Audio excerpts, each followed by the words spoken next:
Hey there, Derek from Okayest Hunter. It is the very end of June. It's actually the last day of June, June 30th today. And I am out hitting the woods, ready to hang my first few cameras of the summer. We talked a lot about cameras on the podcast and whether they should be banned on public, not banned, sell camera, all that good stuff. Today I've got a couple cameras that I am going to go put out on some public property. I've got kind of an idea of where I want them, which I'll explain a little bit more.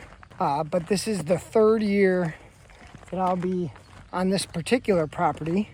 I bounce around quite a bit, but this is the third year that I'll be hunting this piece. It's obviously not the only piece of public land that I'll be hunting, but it's one that I like. And over the last, this will be the third summer, over the last 2 summers, I've learned quite a lot about how the deer, how people, how the terrain all kind of works together, and how the different seasons affect the movement.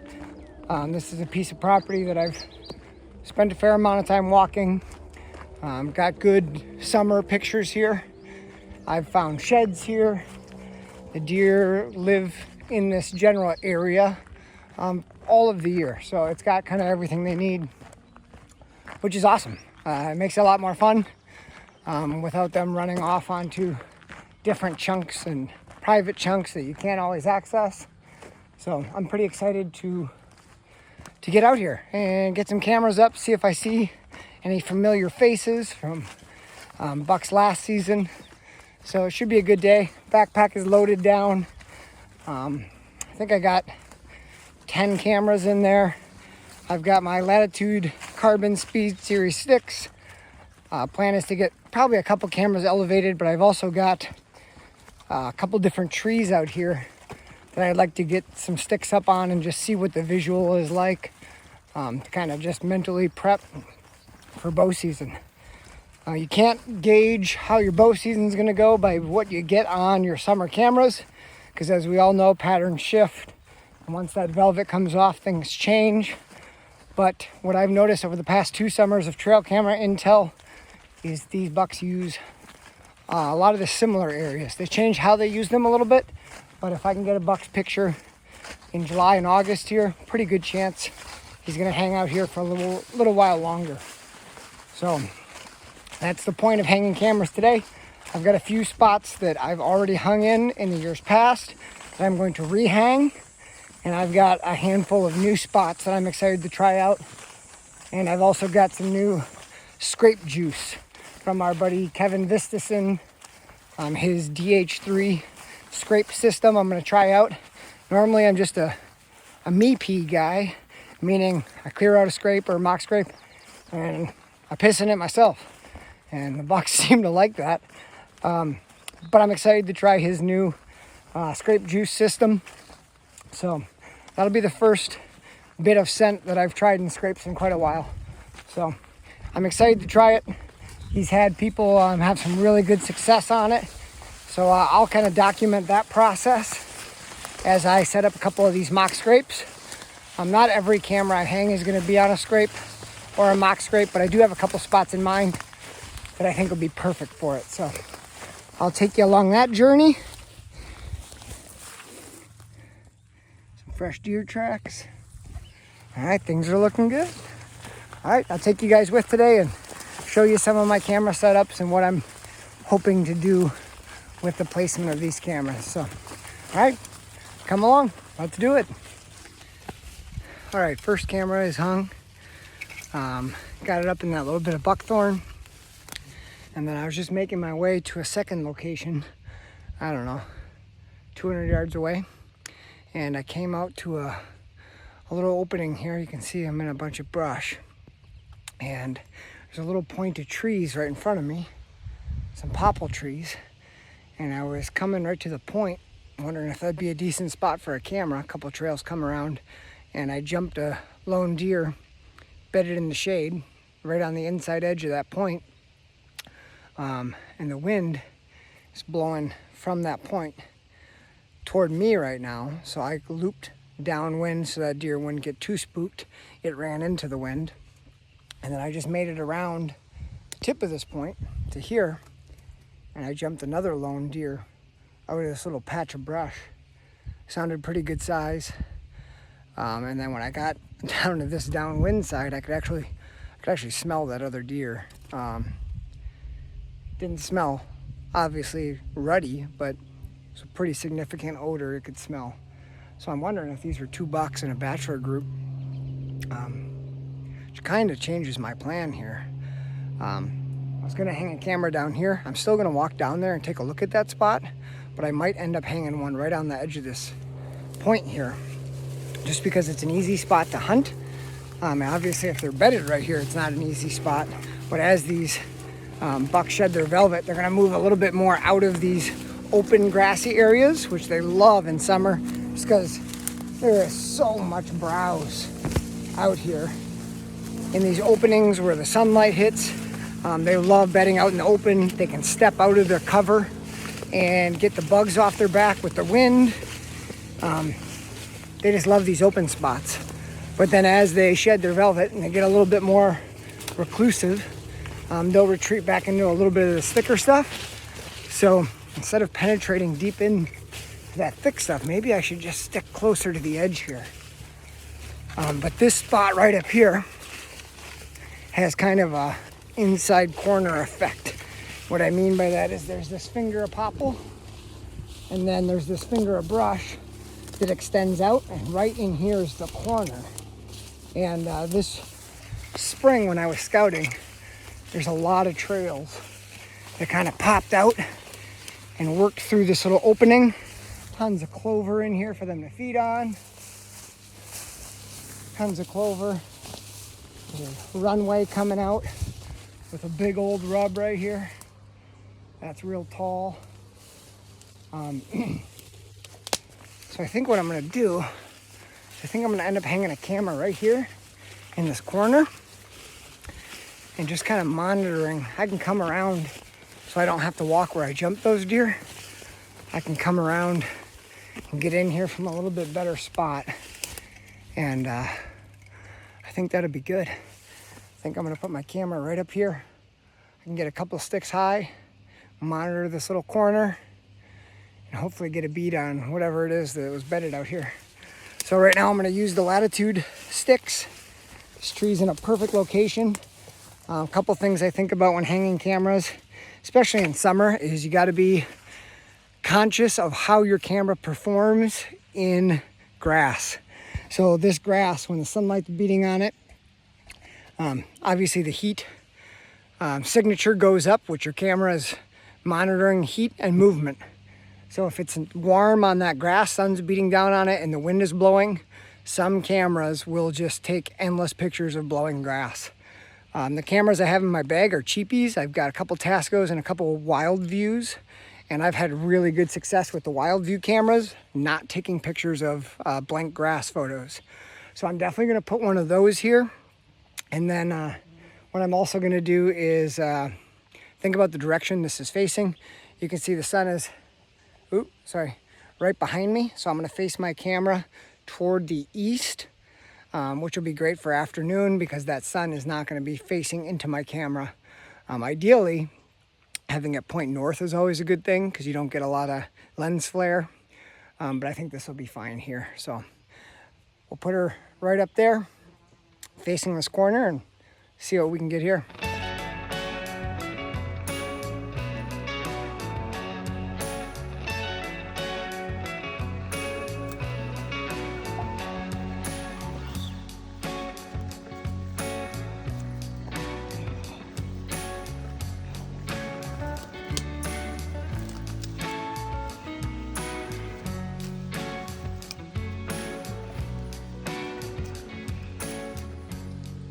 All right, trail cam number 3 is up, but I think I'm gonna go pull number 1 down because when I walked back the other way, I did see somebody else's trail cam, and I was pretty close, and his was up first.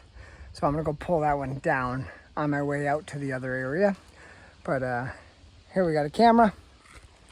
strung up on one of these little mounts, screwed in. Here's the view. Runway following the edge, and a nice runway cutting down through the bottom. So there's a big trail that comes right underneath. So this should be able to monitor that pretty good.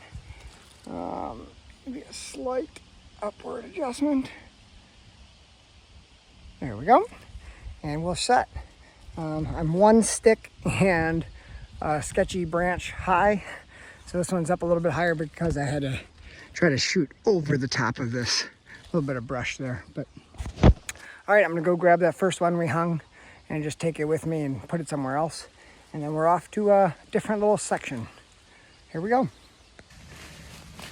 All right, this camera right here has been second guessed, double questioned, moved, rearranged 3 times now. So if you guys ever wonder, hey, you know, am I supposed to feel like I know what I'm doing with these cameras? Am I supposed to just know the spots? The answer is no. You're gonna fiddle around, you're gonna mess with them, move them, change them, adjust them, probably as much as me. Hopefully not. Hopefully you're better at it than me. But I just made a move on it. I was pretty happy with it, and I walked out. I hit this trail on this outside edge, and there's a bunch of big tracks on it. So I decided to move it. So it's move number 3 for this camera. Dang horseflies, or deer flies, I should say. Deer flies are biting. I'm trying to get this camera up. I'm gonna hang it here. I don't know if I'm gonna put it on this group of scraggly buckthorn in front of me or the group of scraggly buckthorn over there, but one of these 2 clusters is gonna get it. So that's the plan. Yeah, I'm gonna take a look around, see what I can find. All right, I finally got that first camera that I hung 3 times. Finally got that one set up. Ended up going with a gnarly little willow. Tucked it in there. It's good, I like where it's at. And I made my way down to a different area. And kind of what I'm doing is my summer strategy for trail cameras really isn't as much about summer as it is about the last week in August. That is the most important thing in the whole summer trail cam game in my eyes as a hunter. Sure, I love getting pictures of big bucks in velvet, but I can't kill them where they are in their summer spots. I gotta kill them wherever they are when they shed their velvet and they establish their new fall range. So a lot of what I'm doing with my cameras is I'm close to where these bucks are spending some time in the summer. What I found is they like grass, open, wet areas that have some thick vegetation like buckthorn, aspen trees, patches of brush. In the summer, they do not want to be in the woods. In the woods, in the super dark timber, it's lots and lots of mosquitoes. Not a ton of browse. The browse is all out here, and there's no escape from the mosquitoes in the thick timber. Here, they can bed on the edge of a bush, have good shade, and then just get up, browse, get away from the mosquitoes, let the breeze hit them, the day winds. So a lot of the bucks that I've been noticing over the years are out in the open stuff in the summertime. They have velvet racks that they're growing. And right now they're full of blood. They're growing every day, about 1 inch a day. And those things can get damaged, and it's probably painful. So they're not trying to go through the thickest stuff. They're trying to be out in the open near cover. So a lot of my trail cams that I'm doing in the summer are on the edges of those areas, close to where I've either got trail cam pictures of them in the fall, or I suspect their fall bedding is based on rubs. I'm a big rub guy. That's actually the spot I'm in now. I found while I was scouting based on the number of rubs. And what I'm doing here is I'm setting up kind of a kill spot. So we're on the edge of a grassy opening. So a little bit of a high ground here, lots of bushes, and then there's a little stand of popples. And there's just a ton of old rubs in here. So a lot of fern growth, but there is just old historical rubs all over in here. And because it's a little bit higher in this little patch here, you can see big old rub there, little cluster of trees. They bed sometimes right on these little knobs. They get a good breeze rub from last year. and then there's another little opening here. I know that there's buck bedding 60 to 80 yards that way and a little bit back in here. So what I did when I was scouting is I followed this rub line. Okay, they're using this in their fall range. I found this little transition where they work out along this line, and they also work out on the other side of this little finger of brush. And I got myself a tree picked out, that living popple right next to that dead tree. I actually climbed up there in the spring and made sure I could shoot to both sides, and then set up a little mock scrape here. The idea of the mock scrape is instead of them lingering, all these popples all around here are all rubbed. So instead of that buck just lingering in the thick, making his rubs to kill time, when I call these clusters, this is where they're on the edge of their bedding area. They're just killing time before they move across an open area or into open woods. They're making these clusters of rubs just to establish some dominance, strengthen the neck muscles, but mostly to kill time until they feel safe to move out. So now I've given them a place and a reason to kill time. It's right on the edge of their rubs, so they already feel safe here. I've just given them a little visual attractant. I roughed this up in spring. I roughed it up again now. I've got a couple dead popple limbs and an oak branch there. And now I'm gonna flip it over, rough it up again, and now I'm gonna give this a try. This is Kevin Vistason's DH3 full spectrum scrape system. It's got a synthetic urine you put in the scrape, and then a branch, licking branch liquid that I'm gonna put on here. And then the idea is in the fall, I'll sneak in, climb up that tree, and hopefully have a buck standing right here at the scrape. So that's the plan. I'd like to hang a camera here. Not sure how I'm gonna do that, where I'm gonna do that, but we'll see what we can get set up. But right now I'm gonna tear open that bag of DH3. I'm gonna apply the scent to the ground. Might pee in it a little bit too, just because that's my go-to. And then I'm really excited about that licking branch scent. This is a full spectrum, meaning all times of the year. It's not just a sexual scent. I'm sure there's some in there, but it's supposed to be a good attractant all time of the year. So hopefully we can get some bucks hitting this early, sporadically, and then once they shift into this bedding area that I know is here, hopefully this becomes one of the stops along their way down this little field line. So that's the tree. Here's the scrape. Camera will be around here somewhere, and hopefully this one works out this fall.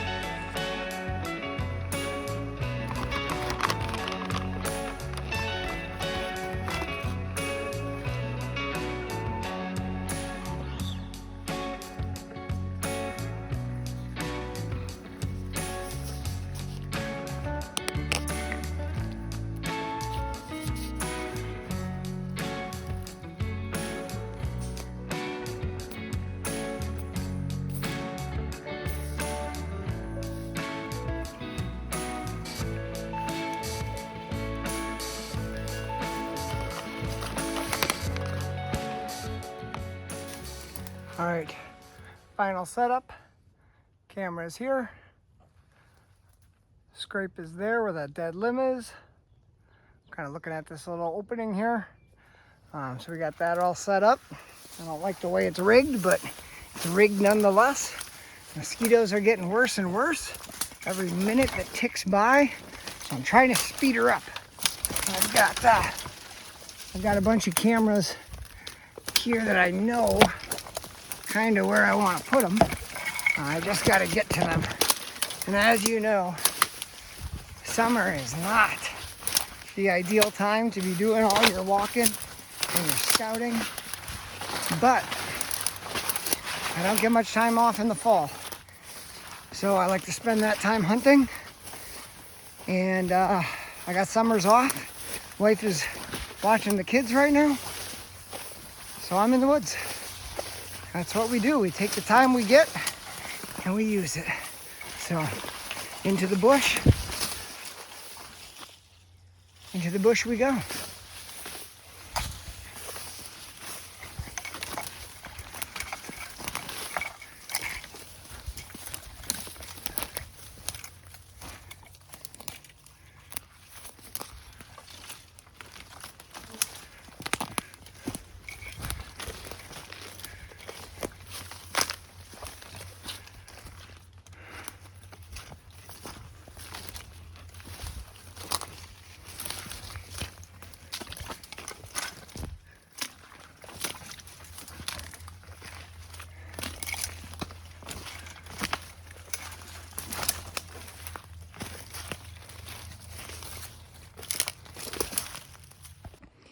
All right, I'm at the location of my fifth camera. This one's going to be a cell camera because I'm in the heart of it. I'm in the thick stuff. I've got a spot here where a couple trails crisscross between two bedding areas. It's the spot I don't want to have to come check. So I've only got one cell camera gifted to me by my dad, and I've decided a while ago that this is where it's going to go. Just wanted to give a plug for my buddy Brian from Good Sit Productions Mobile Hunting Gear.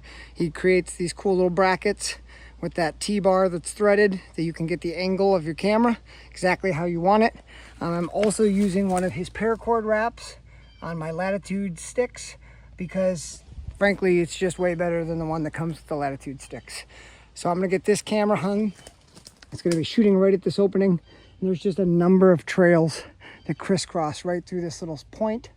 I do have a mock scrape right there and a kill tree not far away, but I don't want my camera on the scrape. I think there's more trails crossing here, so this is where I'm gonna put it. So thanks, Brian. Awesome products. We're gonna get it up on this tree here. I'll show you what it looks like.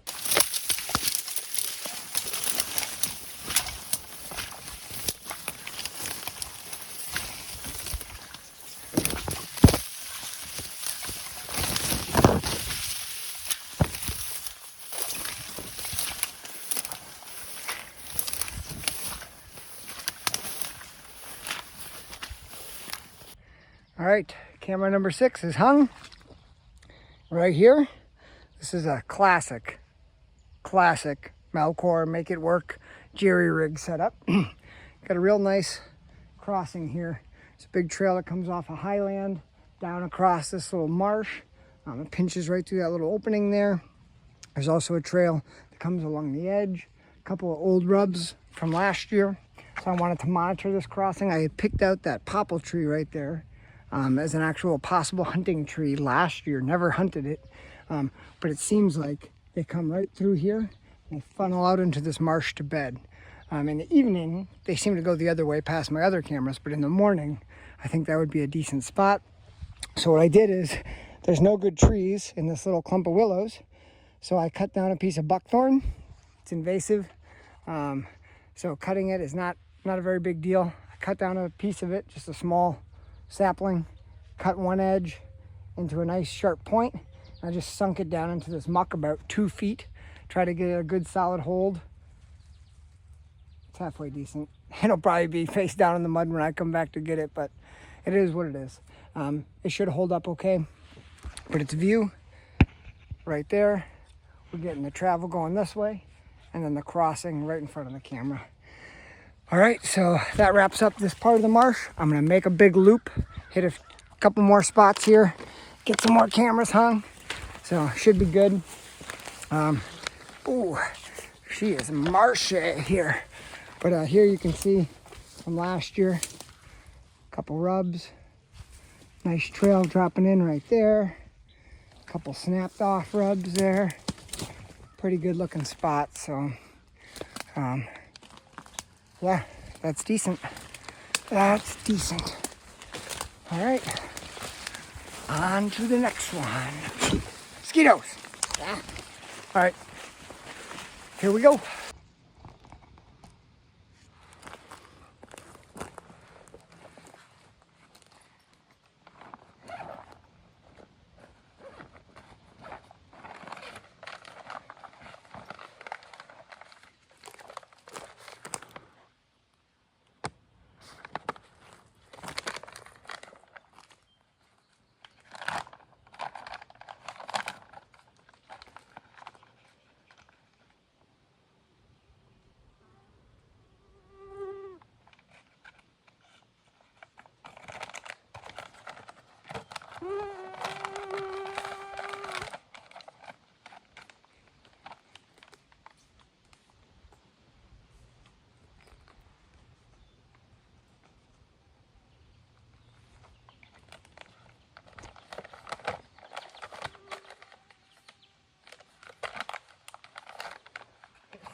All right, just got done hanging that camera over the scrape. It was an existing scrape that I just added a licking branch to, because the licking branch on the existing scrape was pretty beat up and it was kind of dead and falling apart. So I walked over a little ways, found a fresh scrape from this last year, but it wasn't in the spot that I wanted. It was in the spot that the deer wanted. A little bed right here. So I grabbed the licking branch, cut it, moved it, put it over that scrape that has some trails coming from some bedding I scouted earlier this spring. That camera is set, and here is what I wanted to share with you guys. You'll see me, a lot of these cameras are really cheap cameras, like $40 and under cameras. And I cannot recommend buying a bunch of just cheap cameras. Everyone talks about, oh, if they get stolen, it's not a big deal, which is true. It's easier to lose a $20 camera than it is a $200 camera. But the big benefit of buying lots of the cheaper ones is you learn so much more. So in these areas that you guys are seeing me walk through, they're just thick, nasty, and they're just monotonous. This whole area all around here for miles and miles and miles and miles is very similar. It's not all the same, but it's very, very similar in terrain. So if I had 3 cameras to hang in this area, I'm really relying on being able to pick 3 amazing spots to show me what I'm hoping to see. And the odds of that are just really, really low. Obviously, the more cameras you have, the more chance you have of getting a good buck, but the more you're setting up cameras, the more you're guessing on areas, the more you're making predictions on daylight movement, the more you're predicting where you think that buck is coming from, what he's doing, what time of day he's gonna hit that. It's just gonna expand your learning curve exponentially by having more cameras. And for the most part, I really don't believe that much in cameras helping you during the season that you're hunting in, but helping you in following seasons, and helping you be a good predictor of buck movement. That's really, really important. And that's something I just wanted to share. I'm looking to hang a camera somewhere along this edge. This spot's got a whole bunch of historical rubs in this little popple grove. I know there's an area where they pop out of the swamp here. I'm gonna see if I can find the spot where this trail that runs the edge meets up with a trail that comes out of the marsh, because I think that would be an ideal spot.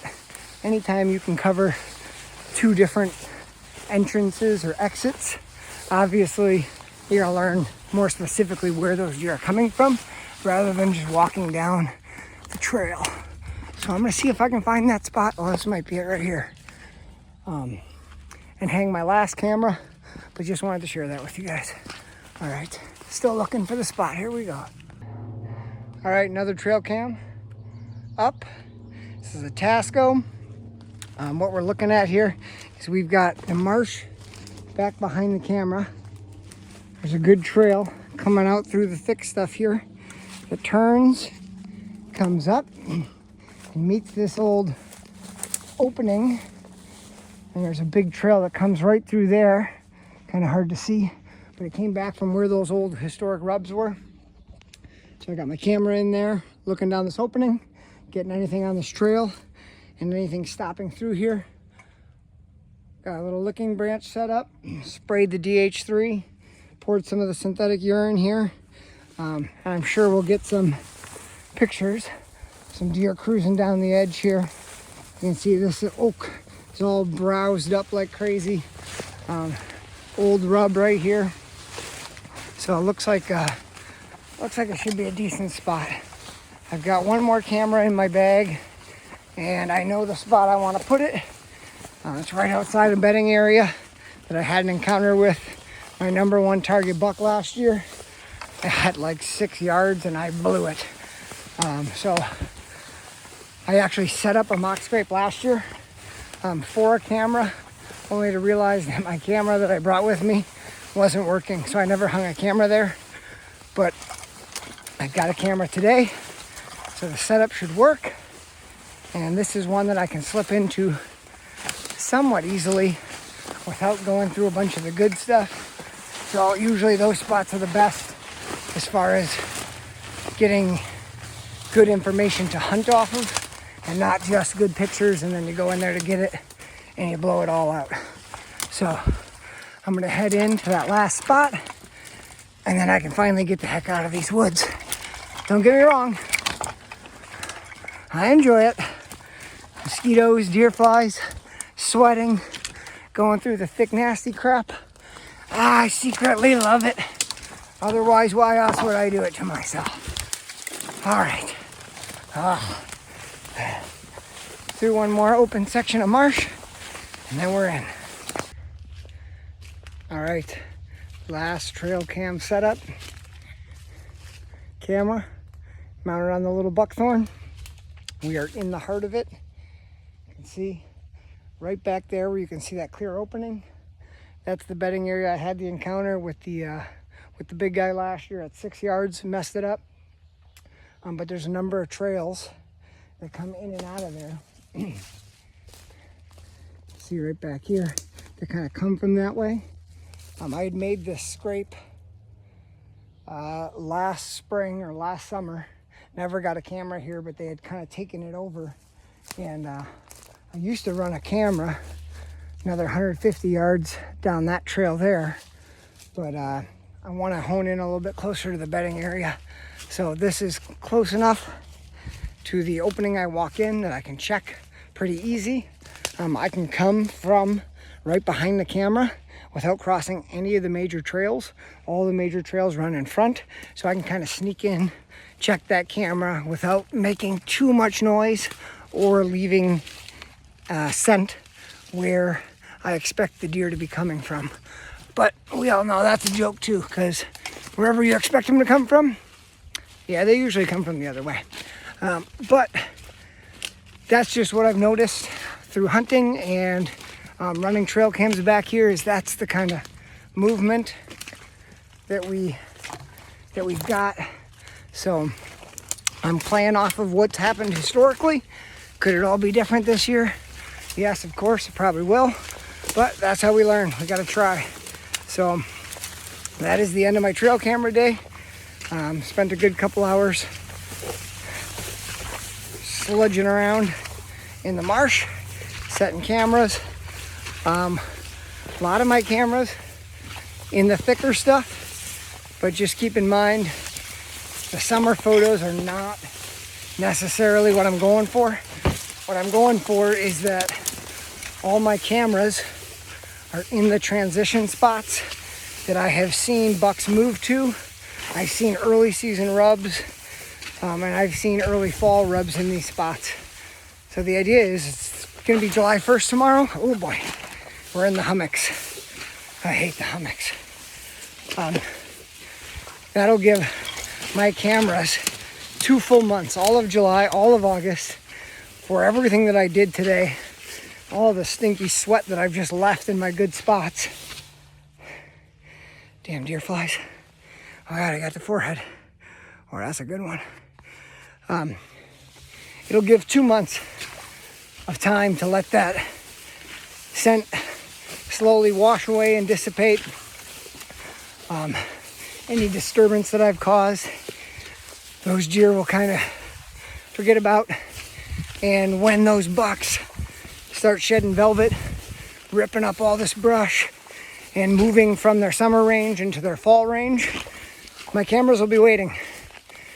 And they'll be undisturbed. I'll not have gone in and messed with them or messed up the area. So when those bucks make their move to their fall range, at least nothing from me will be in those spots.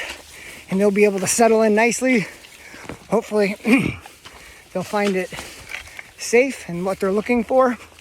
And then when I sneak back in after September 15th or 16th or whatever our opening date is this year, with my stand on my back, bow in hand, I can check those cards as I work my way in and see what the most recent buck movement has been. So that's my plan. That's my summer trail cam strategy. Thanks for sticking along. If you made it this far, you're a real trooper. Now get your butt out there and put some sweat equity into your season. This is why we do it. This is what we love. Let's get after it. All right, good luck this season. Okayest Hunter, out.